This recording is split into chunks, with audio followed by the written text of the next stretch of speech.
Agenda Nacional por la defensa de los atributos de soberanía de la nación dominicana y del derecho de los nuestros a un futuro mejor en un proceso de desarrollo. Producido por el arquitecto Leopoldo Espaillat Nanita. Saludos, pueblo dominicano. Esta es otra edición de su programa Agenda Nacional, que les llega por este multimedio de Teleradio América, Canal 45 UHF y Canal 62 de Telecable Nacional, Canal 45 de varios sistemas de cable en el área metropolitana y desde luego a través de Radio HZ, Podcasting Nacional 730, amplitud modulada. Les habla Leopoldo Espaillat Nanita y contamos como siempre con la ayuda y colaboración de nuestro amigo el licenciado Roger Ogando Piña. Roger, buenos días, y hoy tenemos una situación sumamente tensa internacionalmente hablando. Estoy anonadado, impactado de una manera tremenda. Para los que están en este momento entrando en sintonía con la situación a que nos referimos, nos estamos refiriendo realmente al atentado terrorista que se ha producido en los Estados Unidos de Norteamérica. Uno en Nueva York contra el World Trade Center. 2 aviones comerciales fueron estrellados contra ambas torres, que se desplomaron las dos. No se sabe la cantidad de bajas que eso ha producido. Hay un estado de emergencia decretado en todos los Estados Unidos de Norteamérica. Los vuelos se han suspendido, todos los aeropuertos están cerrados. Otro avión comercial de menor tamaño se estrelló en el Pentágono. No se conocen los detalles de esta última parte del atentado terrorista. Y hay también una evacuación de la Casa Blanca y de los edificios gubernamentales en Washington, porque hay una amenaza, como se ha anunciado, creíble, sobre todo después de lo que ha sucedido, contra la Casa Blanca y contra edificios gubernamentales de Washington. Esta es una situación de emergencia mundial. Las consecuencias de esto no se conocen y va a depender, desde luego, de quienes hayan sido los autores de este impactante y lamentable atentado que ha costado la vida de muchísima gente inocente. Este programa se pronuncia contra todo acto de terrorismo, y si es masivo, con mucho más razón, como ha sido como fue el de Oklahoma y como fue el atentado anterior contra el World Trade Center. Esta es una situación sumamente preocupante, y comentaba yo con el amigo Roger que en una conversación que sosteníamos ayer sobre la situación interna de los Estados Unidos, yo le comentaba a él y a otros amigos que la última vez que yo hurgué en el internet había encontrado que de los 50 estados de la Unión, más de 40 tenían milicias organizadas. Esas milicias, que son milicias armadas, tienen una vocación insurreccional contra Washington.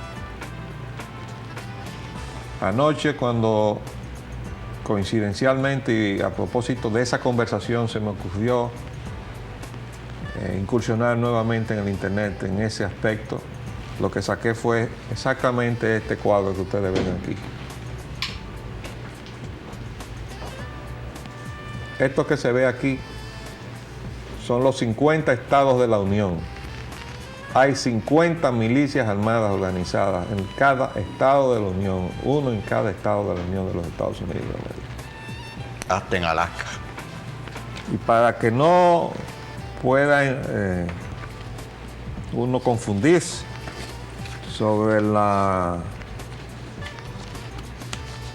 tendencia confrontacional de la existencia de esas milicias con el gobierno de Washington, este documento lo saqué yo de una lista de documentos de la milicia de Texas. Observen el título: The Shadow Government. Eso quiere decir el gobierno de la sombra. Esto es una denuncia de una situación real que hay en los Estados Unidos, que es lo que nosotros nos hemos referido como la sustracción de la democracia al pueblo norteamericano, cuando la plutocracia, es decir, el gobierno del dinero, se ha hecho del poder real en los Estados Unidos. Ha asesinado presidentes, como fue el caso de John Kennedy, y ha desde luego sustraído las posiciones de decisión de la sociedad norteamericana para decidir la vida de los ciudadanos de los Estados Unidos. Eso ha ido creando una reacción que se ha ido acumulando. Nosotros examinábamos cuando se produjo la situación crítica de las elecciones en los Estados Unidos, decíamos, esa es otra manifestación de la crisis profunda e integral que está viviendo la sociedad norteamericana. No es posible que en una nación de 280 millones de habitantes las elecciones se decidan con 500 votos. Eso no puede ser, y sobre todo 500 votos cuestionados. Ayer o antier precisamente salía un comentario de una investigación que se hizo sobre la participación de la Suprema Corte.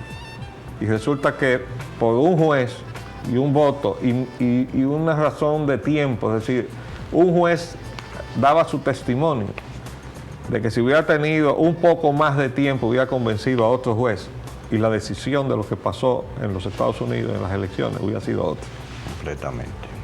Y ustedes se imaginan que la suerte de ese país, la única gran potencia ahora bélica del mundo, y de la humanidad con ese liderazgo esté dependiendo de 500 votos, sospechoso.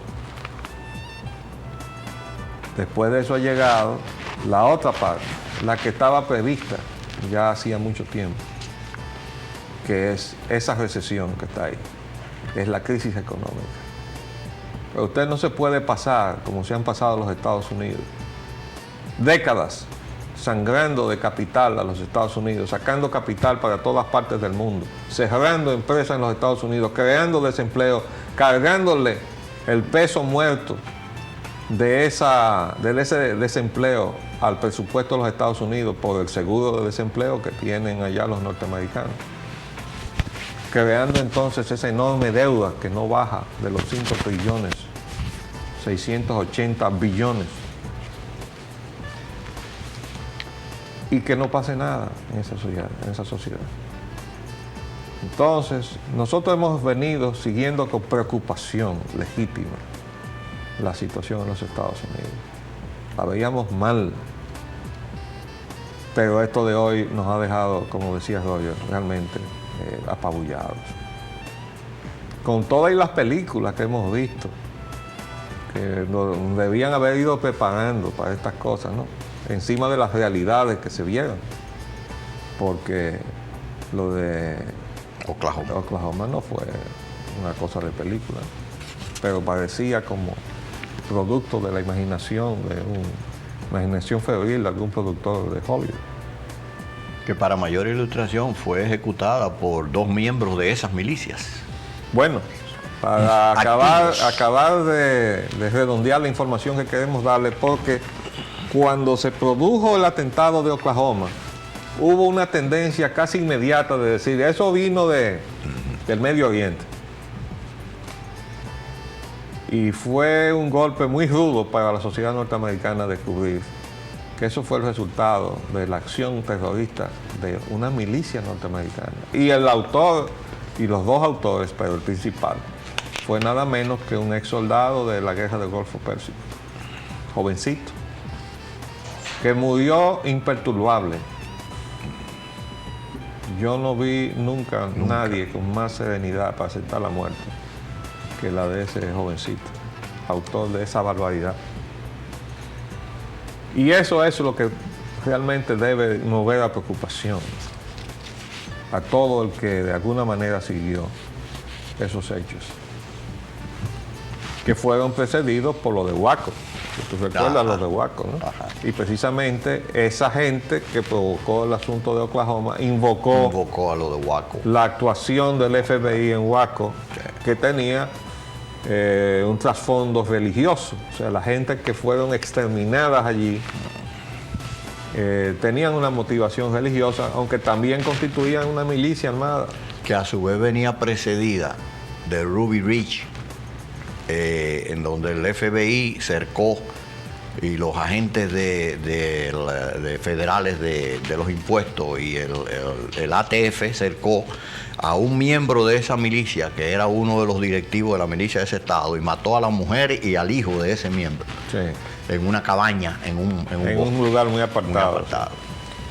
Bueno, indudablemente que se han venido viviendo situaciones, algunas que se conocen, otras que no se conocen, pero esta es una realidad, ¿eh?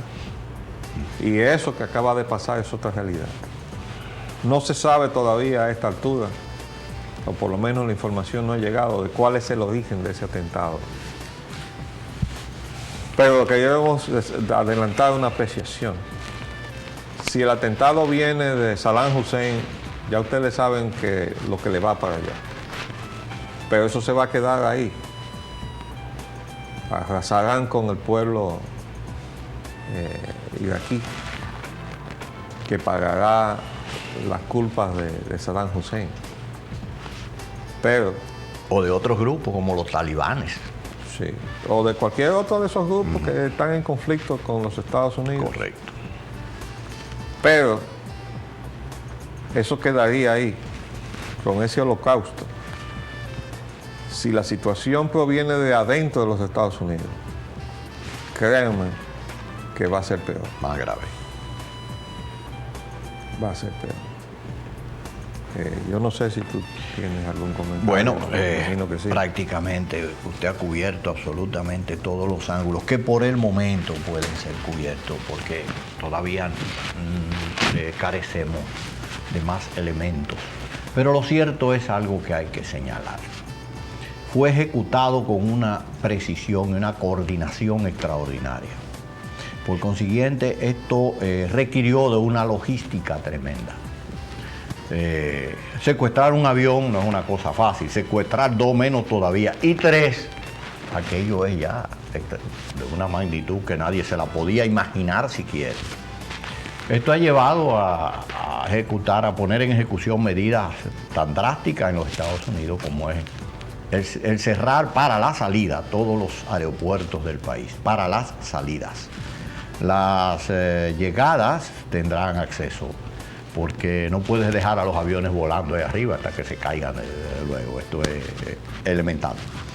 Pero es preciso señalar que lo que se ha efectuado ha tenido toda la planificación de un orden muy preciso y ejecutado en los momentos más escogidos, más álgidos, porque a las 8:45 de la mañana, que fue cuando impactó el primer avión en la primera torre, es la hora en donde están precisamente fluyendo la mayor intensidad de personas a su trabajo, a esa ubicación, a esa localidad en Nueva York que se llama Wall Street.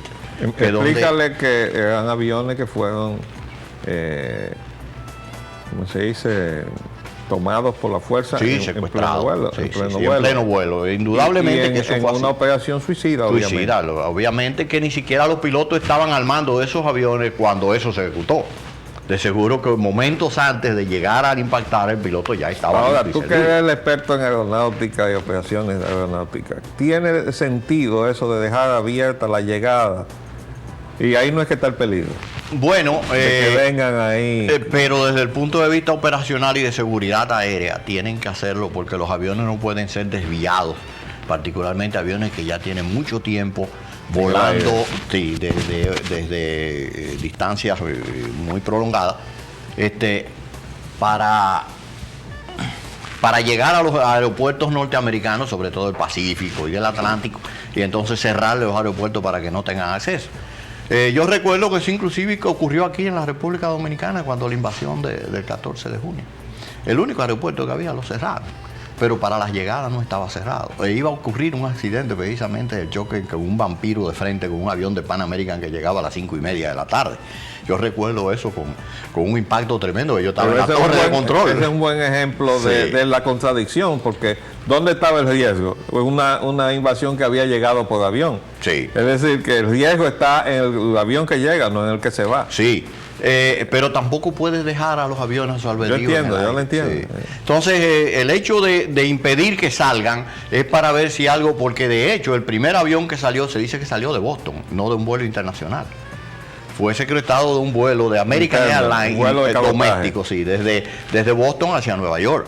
En consecuencia, ellos ahora mismo están tomando todas las medidas y toda la atención, inclusive los aviones domésticos y los pasajeros domésticos, porque puede haber pasajeros, tú sabes que los pasajeros domésticos no se registran, no pasan por la seguridad de los aeropuertos, porque no lo habían requerido. Se supone que están internamente en el país, que no han salido del país, ni van ni vienen desde otros países. En consecuencia, ahora va a proceder el registro, la inspección de seguridad para todo el mundo. Pero quiere decir que cuando tú vas a tomar un vuelo de cabotaje, tú no pasas por la pantalla esa que verifica si hay armas. No, en la generalidad de los aeropuertos de los Estados Unidos y del mundo, ¿no? Aquí sí, porque aquí todo el mundo tiene que pasar. Bueno, ya tú ves, aquí en los aeropuertos como Herrera y esos aeropuertos así, yo no creo que hayan los procedimientos, que se agoten los procedimientos de seguridad estrictamente para que pasen por ahí los que van a ir desde Herrera hasta Santiago. Entonces eso me mueve a pensar que la medida, aunque parece tener, como bien ha señalado el arquitecto, un efecto mediatizado en términos de lo que es estricta seguridad para los Estados Unidos, tendrá su efecto porque las salidas están impedidas, las entradas seguirán teniendo acceso. Por consiguiente, como quiero repetir, que fue ejecutado de una forma muy bien planificada y fue ejecutado con mucha precisión. Y la hora es a las 8:45 el primer impacto, está llegando, fluyendo todavía de aquella cantidad enorme de trenes, saturado de gente que no cabe ni siquiera un mandado de boca, como decimos aquí vulgarmente, en ninguno de esos trenes, y fluyendo todo el tráfico hacia la ciudad de Nueva York. Entre las 8:45 y las 9:30 de la mañana, ahí se concentra el mundo entero. Y exactamente en ese momento es que ocurre la tragedia. En los Estados Unidos hay la costumbre de que el horario de trabajo comienza a las 9 casi en la totalidad del territorio norteamericano y termina a las 5 de la tarde. Inclusive hay una película que se llama 9 to 5, de 9 a 5, señalando ese aspecto de la vida, de la cotidianidad norteamericana. Y en el Pentágono también estaban accesando a su trabajo en ese momento y en todos los edificios federales, y ahí vino el tercer impacto. Se dice que hubo también una explosión en el Capitolio, es decir, en el Congreso de los Estados Unidos. No se sabe si será otro avión o será otro tipo de artefacto, dispositivo, etc. También hay que decir que la Casa Blanca ha sido desalojada. Porque hay amenaza contra la Casa Blanca y contra varios edificios gubernamentales. En este momento, los edificios gubernamentales en Washington están todos desalojados por medidas de seguridad. También en torno a la Casa Blanca se ha tomado medidas de precaución, hay tropas armadas manteniendo una distancia, la que se ha considerado razonable, para evitar que se acerquen vehículos a la distancia que pueda provocar o permitir un atentado contra la Casa Blanca. Quiere decir que definitivamente estamos frente a una declaración de guerra que se le ha hecho a Washington. Ahora, ¿quién se la ha hecho? Eso. Dependiendo de esa respuesta, vamos a ver en las próximas horas. Estas son cosas que no se toman mucho tiempo, resultados que esperamos que sean lo menos dolorosos para la humanidad. Queremos darle una información. A partir de hoy, el programa Agenda Nacional será retransmitido todos los días de 12 de la noche a 1. Repetimos, a partir de hoy nos acaba de comunicar la dirección de la emisora que el programa Agenda Nacional se va a retransmitir de 12 de la noche a 1 de la mañana. Bueno, nos congratulamos nosotros mismos, ¿verdad? Sí, aunque no podemos congratularnos de la ocasión. No, en la ocasión no, de eso no. Tenemos que decir que todo esto que ha sucedido en los Estados Unidos ha tenido un preámbulo internacional que fue la visita del presidente Fox. Esa visita, le comentaba yo a Roger, tiene una connotación que quizás la prensa la toca, pero no le da el relieve que realmente tiene. Hay que recordar que México pasó a integrarse con los Estados Unidos y con Canadá en un mercado común, en una unificación económica que se llamó el Tratado de Libre Comercio de la América del Norte. Eso lo firmó el presidente Salinas de Gortari, el mismo que tuvo que salir huyendo debido a todos los actos de delincuencia que se detectaron de su gestión, de su connivencia con sectores del narcotráfico, que hay que decir que también el gobierno de entonces en los Estados Unidos ocultó esa situación. Yo recuerdo como ahora que el señor Ross Perot, en un momento en que la política de los Estados Unidos lo colocó en un lugar que casi prometía darle acceso a la Casa Blanca, denunció que Estados Unidos estaba encubriendo la situación que se estaba dando en México. El debate que eso provocó en pleno proceso electoral en los Estados Unidos fue de tal magnitud que después los funcionarios del gobierno de Estados Unidos, incluyendo al vicepresidente, tuvo que pedirle excusa al gobierno mexicano por las cosas que se dijeron del gobierno mexicano. Sin embargo, todo aquello resultó verdad. Pues bien, Estados Unidos nunca ha tenido con México, ni México con Estados Unidos, más problemas que lo que han surgido después que se firmó el Tratado de Libre Comercio. Esa frontera nunca ha estado más custodiada, la del Río Grande, ni más fortificada del lado norteamericano que después que se firmó ese Tratado de Libre Comercio. Entonces, cuando México firmó con Estados Unidos, se movió geográficamente, dejó de pertenecer a Latinoamérica y se convirtió en una parte de Norteamérica. Con lo cual dejó de ser lo que hasta ese momento había sido México, el líder de Latinoamérica e incluso del tercer mundo. Yo recuerdo que cuando López Portillo, la figura del presidente mexicano, era la cabeza visible de los no alineados. Correcto. Y de Sin la Fuerza embargo, Contadora y de muchísimos otros de los no acuerdos. alineados, Sí. es decir, del tercer mundo. Tercer mundo, de los pobres. Sin embargo, México desertó de esa posición de liderazgo y se fue a ser parte de América del Norte. Eso es un proyecto que yo he relatado muchas veces, que encontré en la revista Fortune del 10 de septiembre de 1979. Todavía la tengo guardada como una reliquia. Porque cuando yo leí esa propuesta en aquella época, oigan bien, estoy hablando de 1979, aquello parecía una cosa descabellada y el autor del libro, un señor Mayer, lo decía así, ¿no? Decía que la intención que tenía Estados Unidos con el Tratado de Libre Comercio iba a ser rechazado por los canadienses y por los mexicanos. Creía él. Él se equivocó, porque no contó, en el caso de Canadá, con la influencia que tenía Margaret Thatcher con el entonces primer ministro de Canadá, que era Brian Mulroney, de las provincias anglófonas de Canadá, y también del Partido Conservador, ¿no?, de Canadá.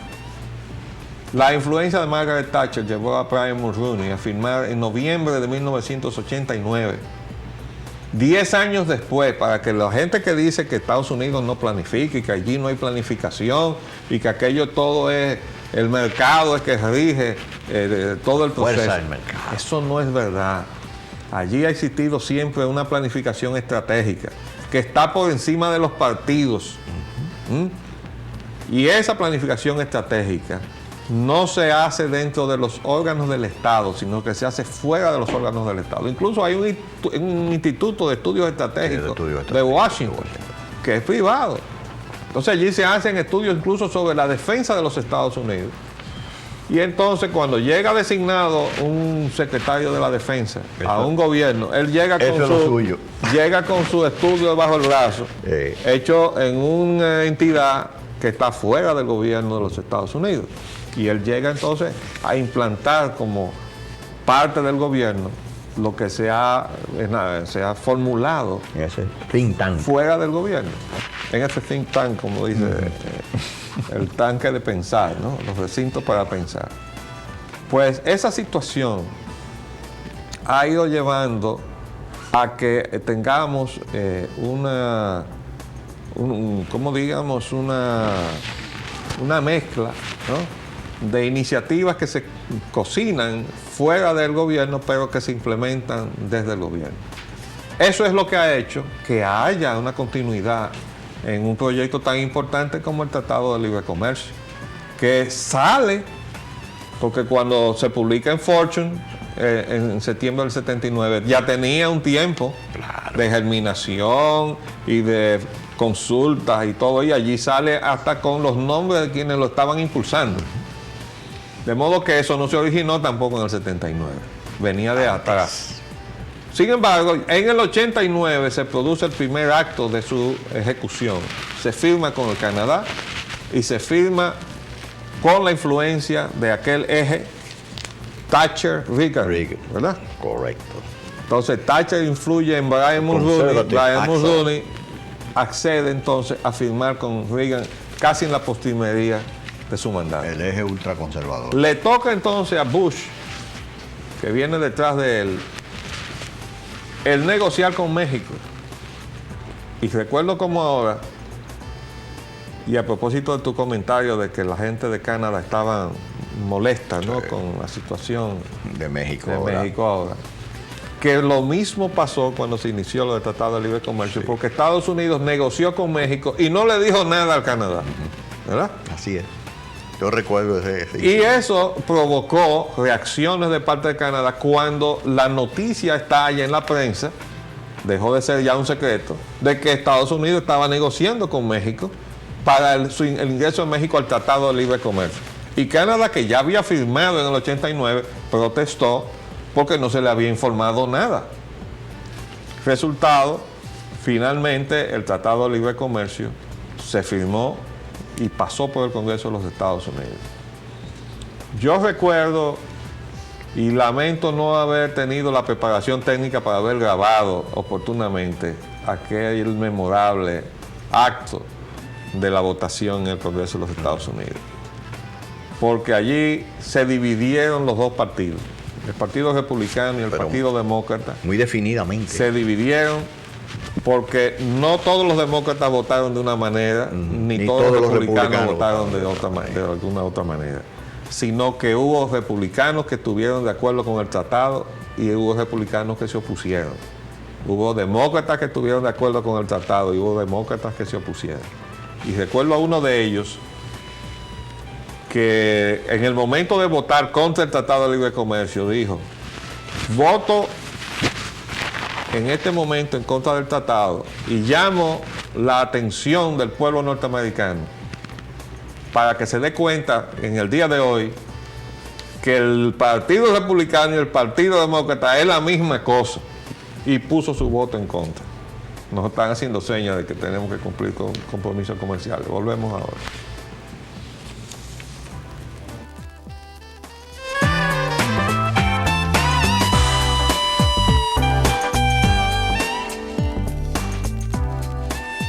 Tenemos aquí a nuestro invitado de hoy, el ingeniero Roque Napoleón Muñoz, nuestro amigo Polón, colega y compañero de muchas luchas,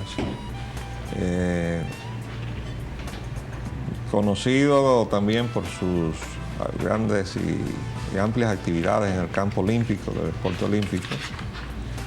Polón Muñoz venía con nosotros a conversar sobre el tema de la situación nacional y el área de la construcción, pero yo creo que nos va a arrastrar este desastre que ha pasado. ¿Tú venías siguiendo eso? Sí, sí.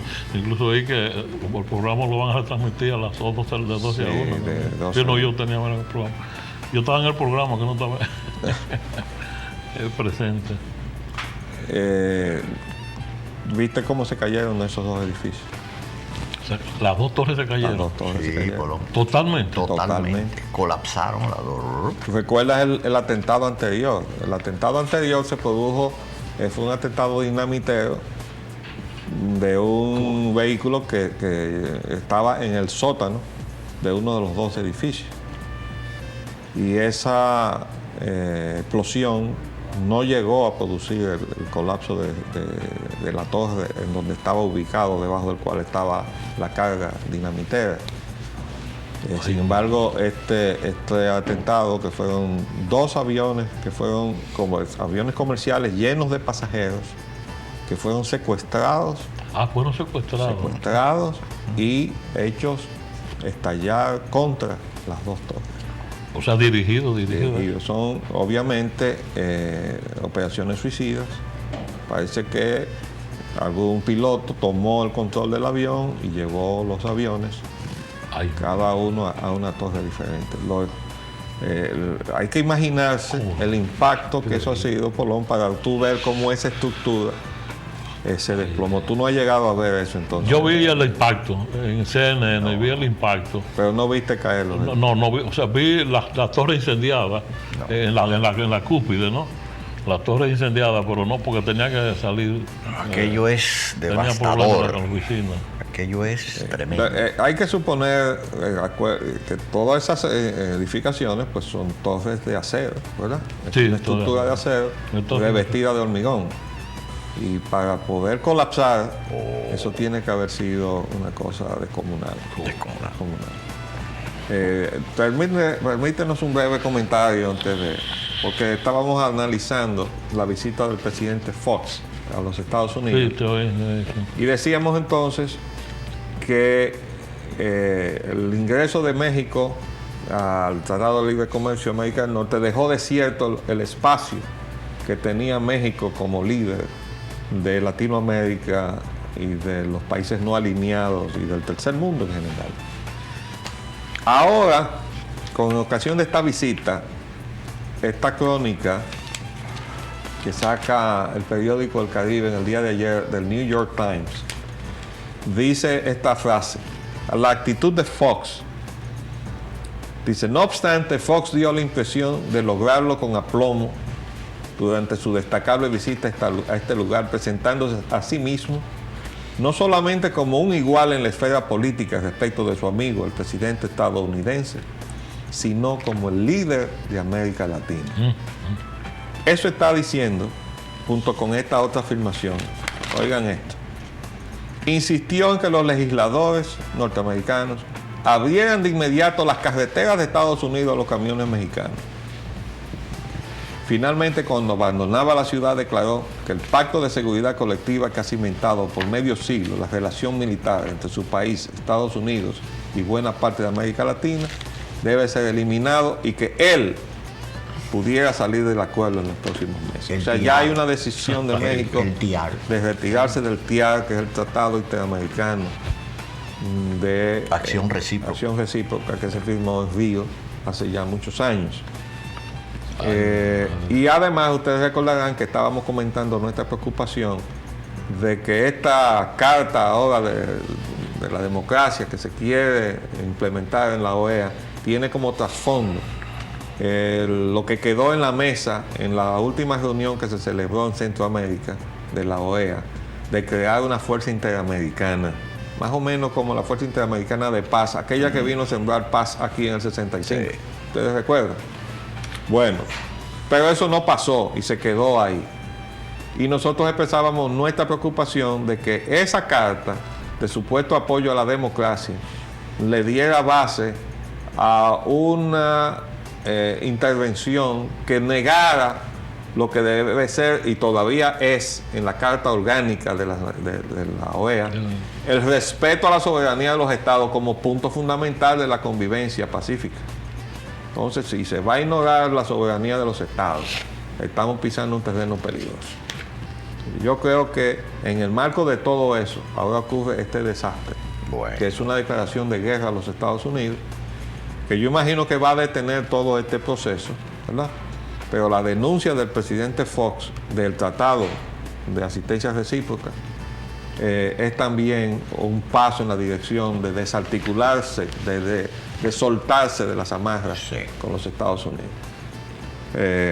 Vamos a ver, Colón, ¿cómo tú ves todo esto? No son coincidencias y yo cuando vi el impacto del segundo avión por televisión, pensé que se trataba de un aparato teledirigido, o sea, de un avión suicida dirigido por mecanismos de ultrasonido y cosas, y que no llevaba a nadie, pero ahora me entero que estaba lleno de pasajeros. Lleno de pasajeros. Oye, eso es grave, y que las torres se derrumbaron las dos. Ambas torres. Ay, mi madre, no, yo creo que estoy de acuerdo contigo.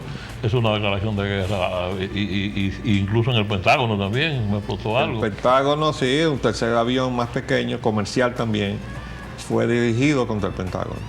Se estrelló contra el Pentágono. Y eran aviones de vuelo doméstico, seguro. No se sabe.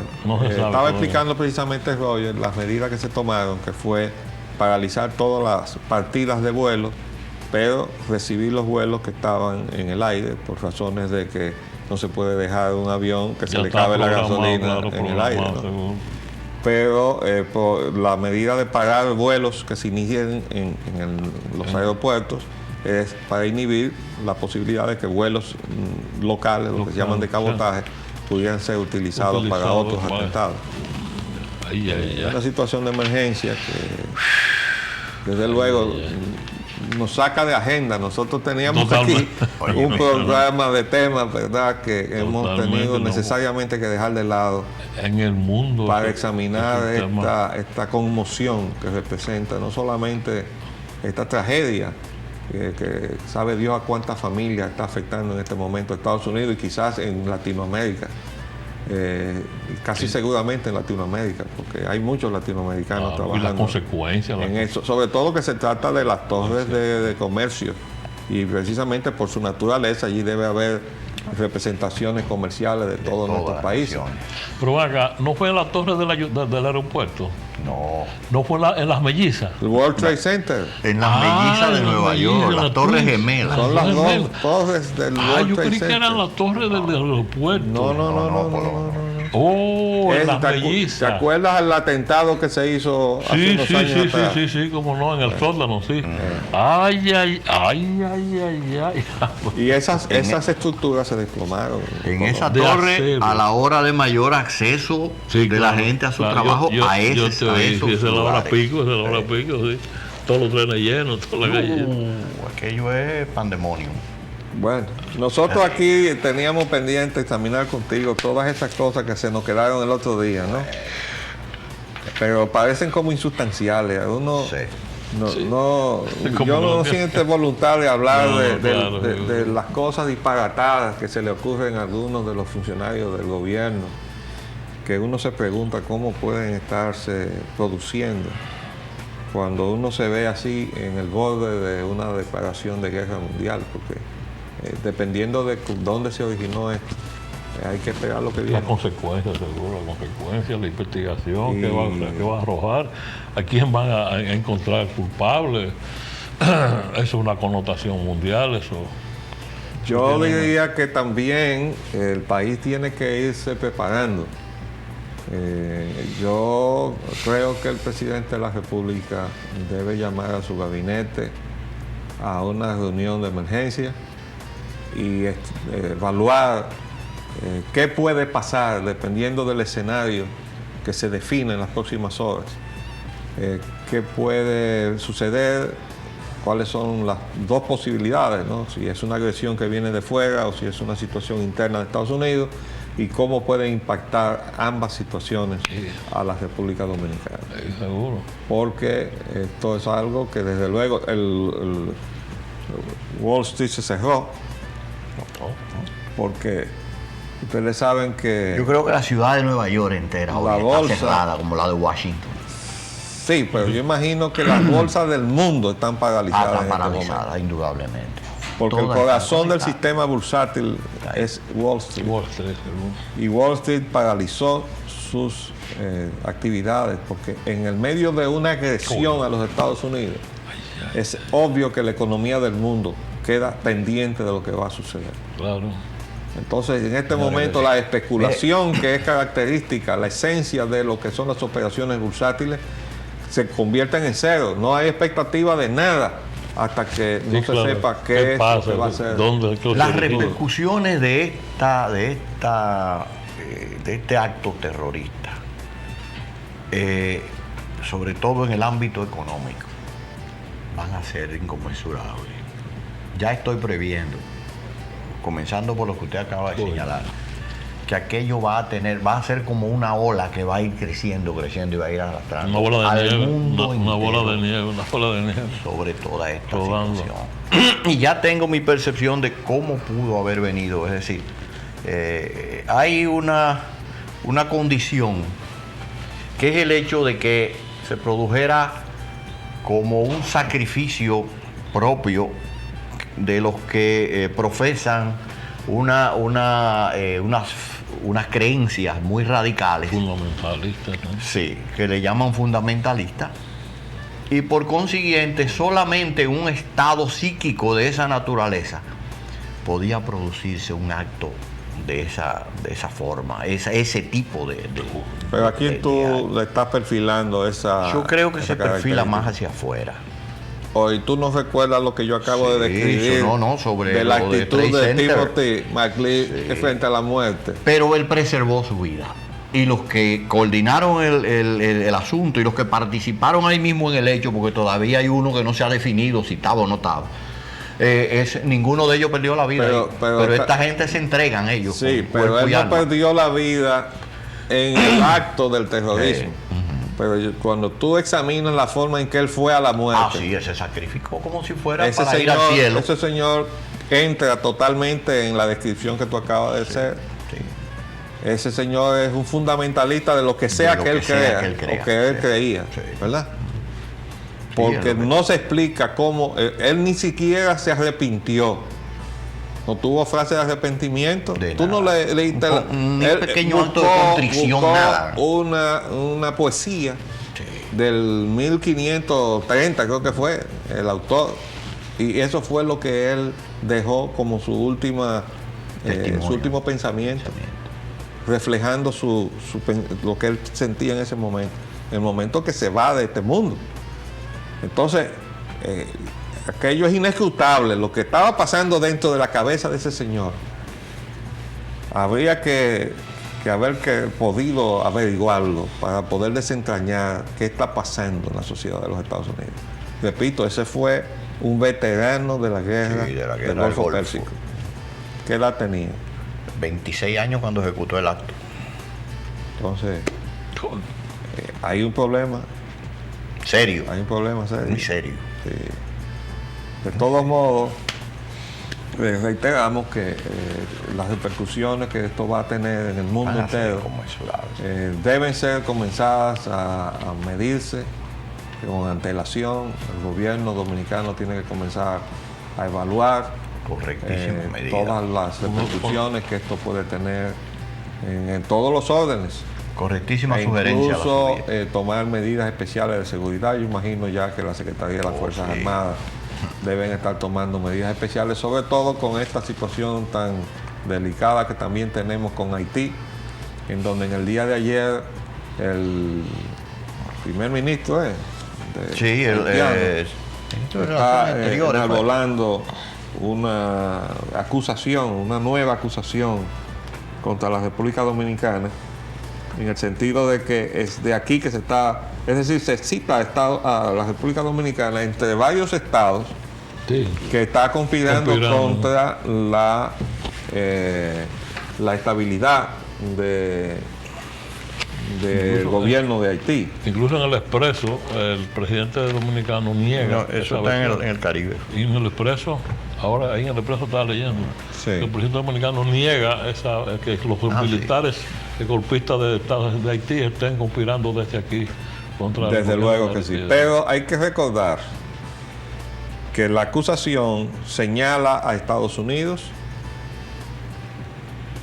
a Centroamérica y a la República Dominicana. En Centroamérica dicen ellos que están entrenando también. Exacto, sí, pero dice que están entrenando también en Estados Unidos. También en Estados Unidos.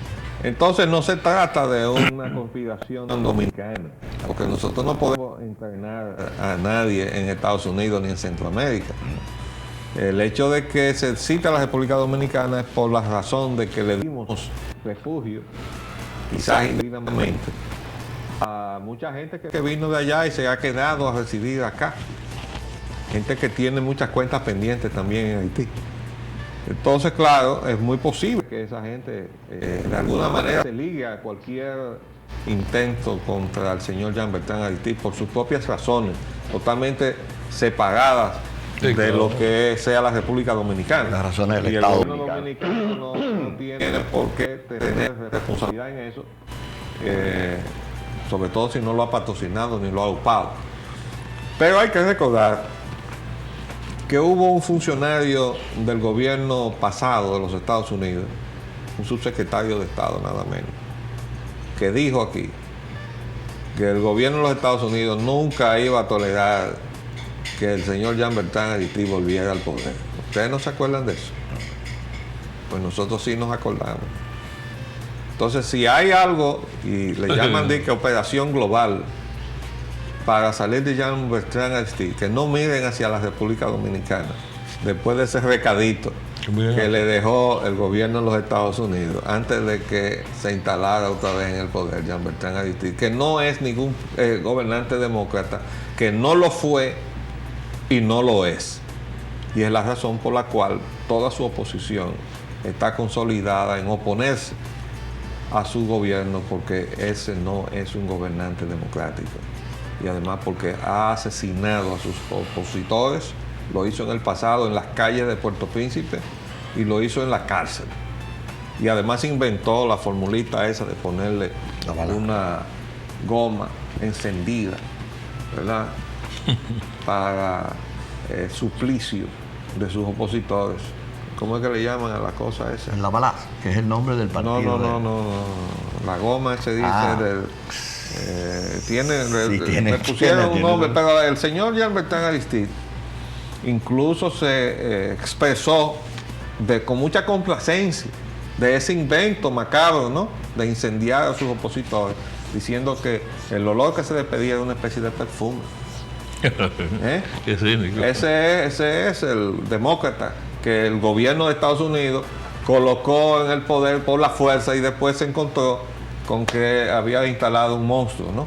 Pero esas son las cosas, la política torpe exterior de los Estados Unidos, que la pagamos todos entonces. Bueno, pues con ese preámbulo que le hicieron de que el gobierno no iba a patrocinar su retorno al poder, entonces al gobierno de Jean-Bertrand Aristide que mire en otra dirección. Y desde luego, en el marco de todo esto que está sucediendo, quizá todo esto ahora pasa a ser peccata minuta, pero el problema de Haití nunca va a ser peccata minuta para los dominicanos. De modo que este es el momento, y yo estoy seguro que las Fuerzas Armadas Dominicanas deben estar en eso, de tomar medidas especiales de precaución sobre el territorio dominicano, Alerta, para que no se aprovechen de esta coyuntura de anarquía mundial, para que se produzca a nivel local entre nosotros un agravamiento de una situación que ya de por sí es insoportable. Muy tensa, seguro. Nosotros realmente no vemos cómo vamos a poder evitar que esta crisis de los Estados Unidos repercuta negativamente para todo el mundo. Imposible para todo lo que vivimos aquí en el globo. Desde luego, todo lo que se llama política de inversión extranjera, que se olviden de eso. Vamos a ver una agudización de la recesión económica de los Estados Unidos en términos de la demanda, la inseguridad que todo esto va a traer en los ambientes de inversión en los Estados Unidos. va a cerrar totalmente el modelito de exportación de capitales. Correcto. Y vamos a ver, yo creo que vamos a provocar, o esto va a generar la necesaria involución de la política en términos de esa política abierta, interconectada con el exterior. Vamos a tener que conectarnos con nuestra realidad, resolver nuestros problemas, producir lo que no comemos, porque no sabemos lo que viene. Lo que dije ahorita, una redefinición total de toda la esencia y de las relaciones, de todos los aspectos políticos, comerciales, de todos los aspectos, en términos internacionales. Bueno. Esto es una catástrofe, sinceramente. Yo, de todos modos, creo que la agenda con Colón tendrá que quedarse pendiente, ¿verdad? Hay que aplicar lo que se llama modernamente una reingeniería de las relaciones. No, y de nuestra realidad, de nuestra verdadera recuerden política. que yo he insistido una revisión a fondo, seguro. Que la situación que nosotros vivimos en este momento se deriva fundamentalmente de un cambio de política económica, del modelo económico. Nosotros teníamos el modelo de sustitución e importación, que su característica fundamental era que todas las fuerzas económicas, el capital nacional y el capital extranjero que venía al país, se instalaban como empresa nacional a satisfacer necesidades del mercado interno. Era un modelo diseñado hacia adentro, pero el mercado interno somos nosotros. De modo que si todo el esfuerzo productivo de capital nacional y capital foráneo venía dirigido a satisfacer necesidades del pueblo dominicano, de alguna manera, por muy deficiente que fuera ese aparato, tenía que venir a hacer que nosotros vivamos mejor. Cuando eso se cambia por una economía de exportación, donde nosotros vamos a resolver las necesidades de otra gente, no importa dónde estén, ya nosotros perdemos el escenario, los dominicanos, y dejamos que nos sustituyan extranjeros. Ahí comenzamos a perder nuestra condición y calidad de vida. Ya nos hicieron señas de que no nos vamos. Recuerden que este programa se retransmitirá a partir de hoy, de 12 de la noche a 1 de la mañana, todos los días, lunes y viernes. Les habló Leopoldo Espaillat Anita y Roger Ogando. Hasta mañana, si Dios quiere. Hasta esta noche a las 12 de la noche.